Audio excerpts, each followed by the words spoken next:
Hi everyone. Thanks for checking out our environmental shorts block, and thank you so much for sticking around for the Q&A.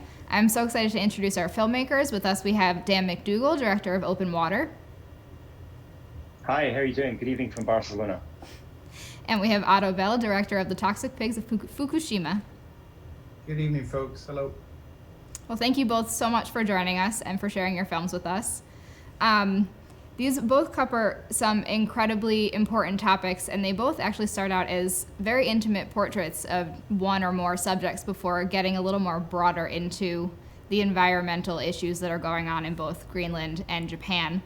So I'd love to hear a little bit about how you found out about these subjects and about these issues and what made you decide to make a film about them. So Dan, we'll start with you. I think one of the difficult things about filming in Greenland is it's very difficult to reach, and it's also expensive to shoot there. And very often when you're filming in the Arctic, there's not really the same level of development. And so, if I was to be really honest, as we stumbled across the two extra case studies and just thought, wow, these guys are really amazing. We should try and interweave the story as a triptych. And I think it worked really well because they were all from very different backgrounds, but they shared a intuitive perspective about what was happening around them. And the story was driven by this idea of solastalgia, which is something I'm really interested in working on a project on just now about feeling homesick in your own country. It's that everything is changing around you. The climate's changing. The glacier that used to be there when you were a kid is no longer there, and so you suddenly start to feel discombobulated with the world around you. And I guess that these characters reflected that. That's great. I'd imagine too, they seem like very private people, so I'd imagine that getting them on camera and following them around for a little bit must have been quite an adjustment for them. I think, one of the things that I will say about the Arctic in particular is people don't really say much. It's really hard to kind of get them to open up. But once they listen to music or they quote poetry, they really start to get very emotional about it. And I think that the hunter who we introduced the film with, he was very poetic in the way that he spoke. And that really took me by surprise. There wasn't anything like we're prompting him to say certain things. We'd never do that. He just spoke that way. Um, but generally speaking, the Greenlanders do not speak. Really difficult. I mean, we were doing a side project around suicide in Greenland, and obviously that's a really difficult subject, right? But one of the main issues the councillors in Greenland have when suicides happen in communities is that no one opens up in any level, and this is fairly common across the Arctic. It seems like, Otto, you may have been in the same situation for some of these hunters that you were following in your short. Can you talk a little bit about finding these people and diving into this deserted town with all these boars taking over? Sure. I was actually inspired by the photographs of the co-producers on the film, Toru-san and Yuki-san. They have both spent the last 8-9 years on and off really dedicating themselves to photographing the plight of the people who have chosen to return to Fukushima. And it was through reaching out to Toru-san about his photographs that I was in turn introduced to the hunters in the region. And Inti really helped me gain access to them, so that by the time we were ready to film and we were actually boots on the ground in Fukushima, we had a certain number of characters who were expecting us. And then from there, we simply built on that. So over the following, 4 or 5 weeks, we met other hunters in the area. We met more locals who had chosen to return, who had stories to share. So there was a little bit, a good amount of planning, but then we left enough room to find stories on the ground. That's great. What struck me about both of your films is just how beautiful they looked, whether it's, the icebergs in Greenland or these just like strikingly empty towns. I would love to hear from both of you a little bit about the filming and the process that went into that to capture these gorgeous landscapes that are just completely different but equally mesmerizing. So Dan, why don't we start with you again? Yeah, I mean, I think we really try and take a cinematic approach. I mean, I think that I lecture at Cambridge, and one of my talks is about enraging to engage. So you either really piss people off in order for them to connect with the issue, whether it's human rights, whether it's climate. But one other way of doing it is aesthetic, and it is to try and draw people into the landscape or something beautiful that they can feel that kind of almost like I don't want to use the word spiritual, but they can feel a connection to the beauty of it. And we felt that with Greenland, that because it was such a slow film, almost like soporific. I mean, you could probably watch that film before you go to sleep at night and sleep well. It's such a slow film that we felt that the landscape just reflected the voices, and then it just organically worked that way in the edit. And Dewald Brand, who shot it with me, is an incredible South African cameraman I've worked with for many years. He really, for him, he was like a duck out of water because he's grown up in Cape Town. Now he's in the Arctic, so he was just shooting constantly. And we used a lot of drone, which I don't always do, but I think it worked really well, particularly when we got very lucky with the whales at the beginning. So yeah, but I think the combination of the kind of almost lyrical, poetic words in the landscape just managed to fuse together. Yeah, I couldn't look away. And I know, Otto, you definitely used some drone as well to get those, the footage of the empty, destroyed fields. But I'd love to hear a little bit about filming Toxic Pigs as well. Sure. Yeah, we took drone, portable crane, a great wildlife, like a remote controlled car, buggy, that could get us close to the wildlife. So yeah, we had a very deliberate focus on bringing in making the cinematography work to create a sense of place and to try and immerse people in an environment. It was also like very heavily influenced by Japanese filmmakers as well. Like I tried to pay homage to Ozu's famous tatami shots and his pillow shots. So that lower center of gravity, which you see in a lot of the interviews or atmosphere shots, is deliberately from a lower center of gravity.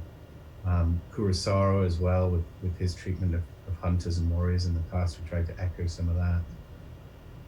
And then other films closer to home, Stalker, Children of Men. I mean, what's interesting and I think timely about the cinematography is, when I came back, COVID hadn't hit, and I had this raft of footage of this starkly abandoned, isolated towns and villages, which I thought were fairly remarkable. That's kind of what 8-9 years of isolation looks like. And then we all started to see images like that in our own backyard.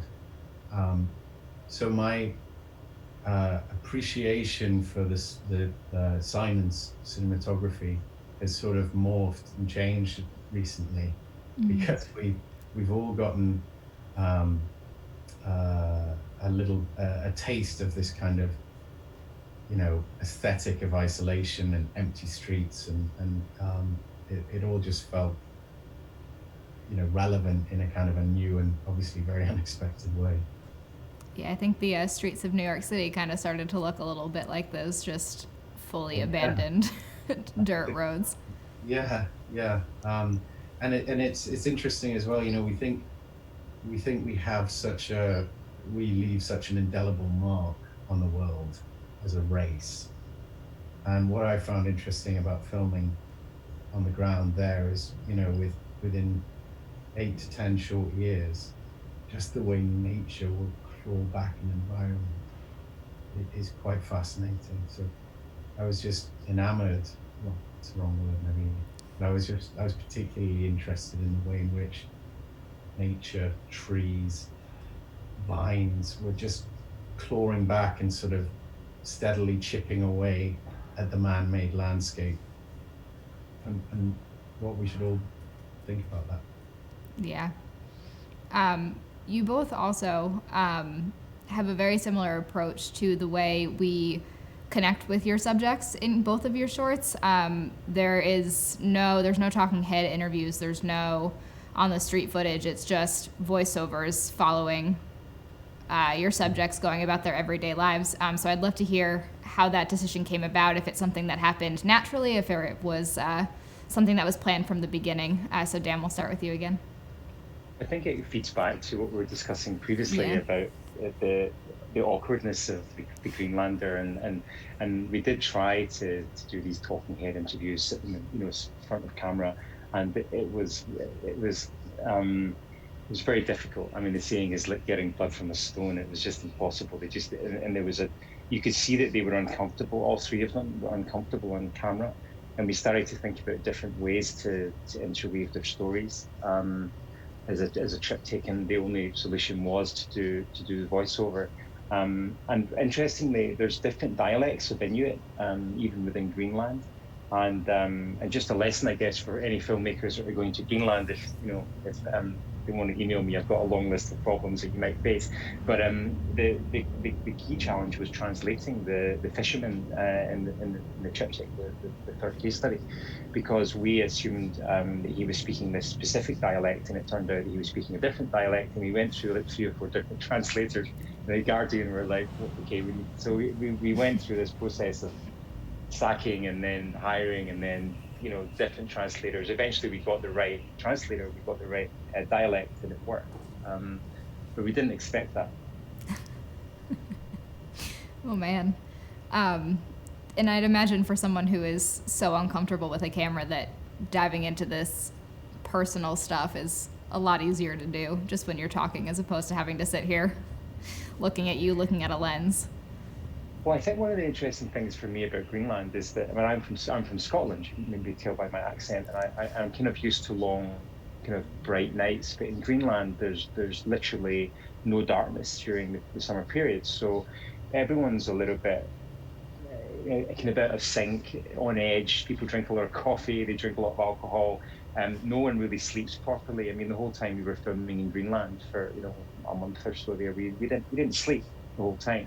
And the teenagers do this thing called the flip, which basically means they sleep during the day and then they stay awake all the way through the night, and they smoke and they go online, they play computer games. Life's kind of almost flipped in reverse, and that makes for really edgy interview subjects, I can tell you. It's really difficult to try and get them to kind of to be calm on camera, and so I think that had something to do with it as well. Otto, your film touches on some very personal subjects as well, between cancer diagnoses, missing families that can't inherit the land that has been in the family for years and years. Did you have to take a similar approach to Dan with more private subjects opening up in this way versus traditional interviews?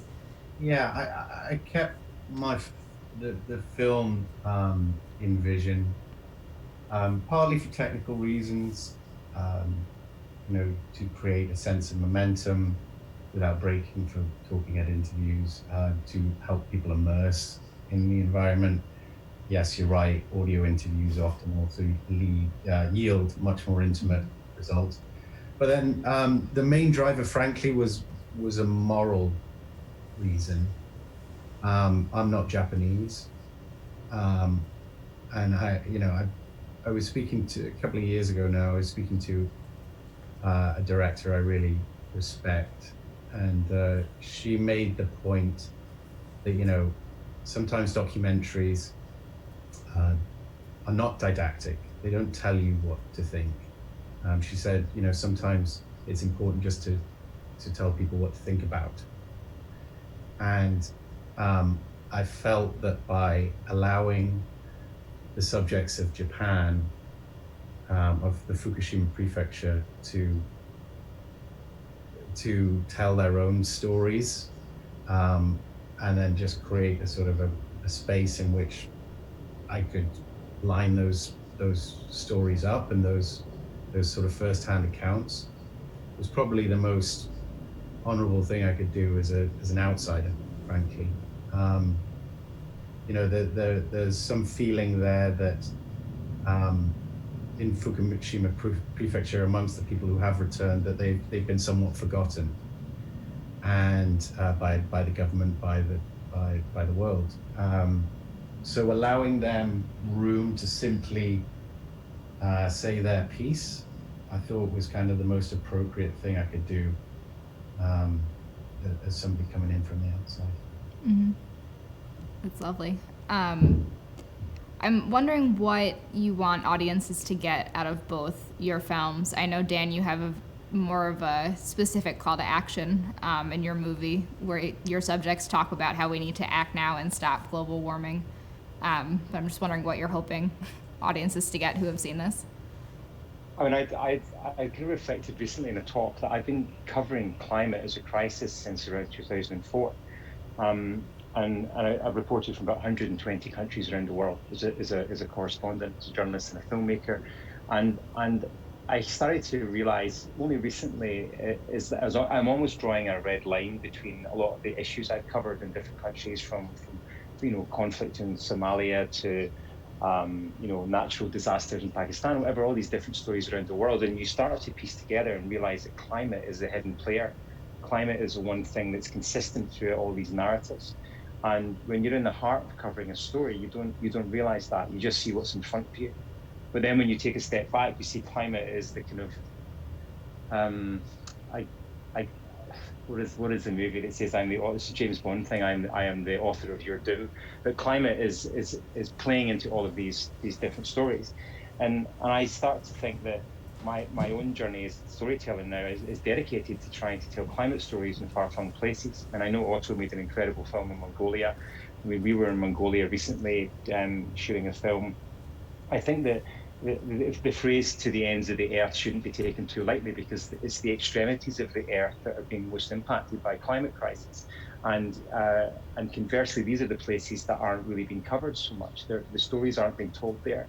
And so my dedication is to look at, almost like give platform to unheard voices, like the Greenlanders, or people in rainforests of the Congo that are experiencing again this discombobulation, this sense of disorientation around the world changing, but they don't really understand why. And I'm fascinated by that journey. The call to arms in this story is, I guess, is they're speaking so slowly and softly, is just to listen carefully to what they're saying. Mm-hmm. Definitely. And Otto, what are you hoping that people will get out of the toxic pigs of Fukushima? I hope an audience takes from it kind of what they will. I'm glad that the participants were given a chance to speak their minds. As I was mentioning, I think that the governing narrative has moved on. Focuses on the Olympics and people returning. So I'm pleased that the audience can hear, as near as possible directly from people who are still making sacrifices every day. Mm-hmm. And then ultimately, give a second thought to nuclear energy. Just think very carefully. Here is a warning shot from the East about what can happen when we let that balance get disrupted, and what the fallout is of that for everyday lives. So again, it's I'm not coming to this with a didactic. Well, not that it's there's plenty of good reason for calls to action. Trust me. But again, it's that thing about giving people something to think about, as opposed to, in this case, telling them what to think. Mm-hmm. Well, thank you both so much for sharing your films with us and for giving a platform to those that we might not necessarily have heard much from otherwise. And thank you both for joining us. It was lovely talking to you. My pleasure. Thank you so much. Yeah. Nice to You're welcome. Thank you.